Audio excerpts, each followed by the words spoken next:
Assalamualaikum warahmatullahi wabarakatuh. Salam guru penggerak. Pada kegiatan koneksi antar materi 1.1.A.8, saya akan menyampaikan tentang kesimpulan dan refleksi modul 1.1, yaitu tentang pemikiran filosofis pendidikan nasional Ki Hajar Dewantara.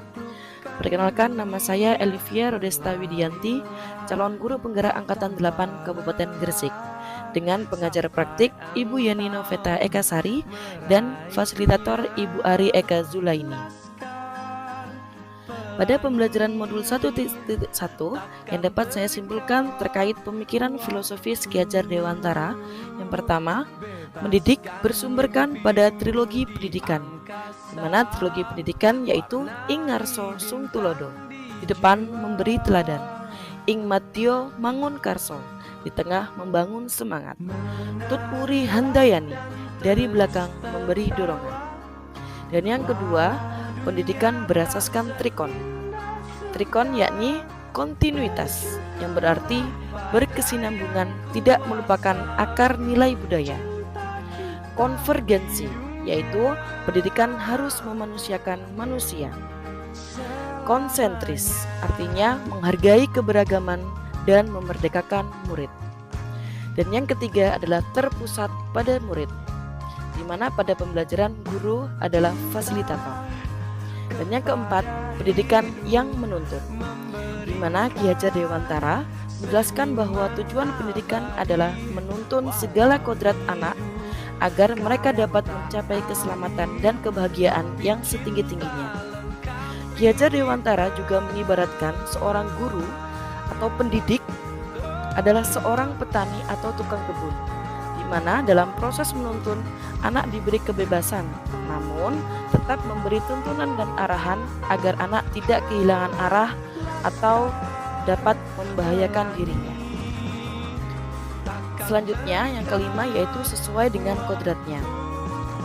Kodrat di sini yaitu ada kodrat alam dan kodrat zaman.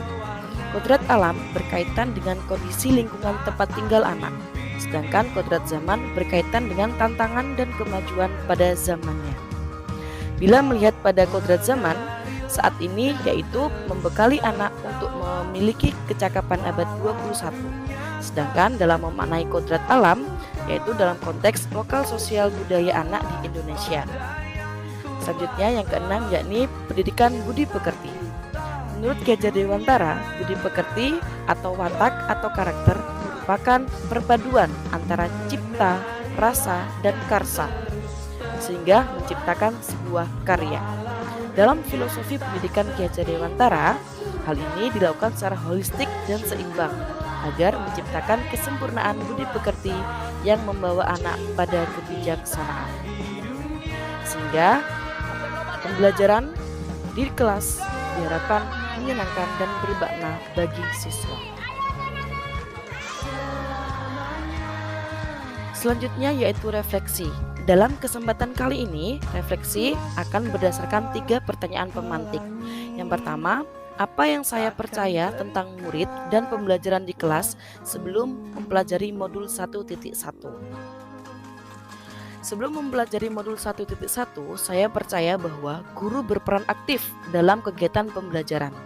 Dan yang kedua, mengutamakan ketuntasan materi yang ditetapkan kurikulum tanpa melihat kompetensi atau kemampuan siswa. Dan yang ketiga, pembelajaran harus tenang dan tertib. Dan yang keempat, guru membuat peraturan kelas yang harus dilaksanakan oleh murid. Pertanyaan pemantik yang kedua yaitu apa yang berubah dari pemikiran dan perilaku saya setelah mempelajari modul 1.1. Yang saya berusaha yaitu untuk merubah pola pikir dan sikap agar tidak memaksakan sesuatu pada murid, kemudian menuntun murid menjadi anak yang berbudi pekerti luhur sesuai dengan kodrat alam dan kodrat zamannya, serta menciptakan suasana belajar yang menyenangkan bagi murid. Pertanyaan pemantik yang ketiga yaitu apa yang segera dapat saya terapkan lebih baik agar kelas mencerminkan pemikiran Ki Hajar Dewantara. Yang saya lakukan yaitu yang pertama, memberikan kebebasan kepada murid untuk belajar sesuai dengan kemampuan dan kodratnya. Yang kedua, membuat kesepakatan kelas dan meyakini bersama-sama dengan murid untuk dibiasakan sebagai upaya menebalkan laku dan budi pekerti luhurnya. Yang ketiga, berkoordinasi dan berkolaborasi dengan orang tua murid terkait pengembangan sumber belajar anak. Dan berikut adalah contoh-contoh implementasi pemikiran filosofis pendidikan nasional Ki Hajar Dewantara yang saya lakukan di UPT SDN 149 Gresik. Sekian penjelasan yang dapat saya sampaikan. Terima kasih. Wassalamualaikum warahmatullahi wabarakatuh. Salam bahagia.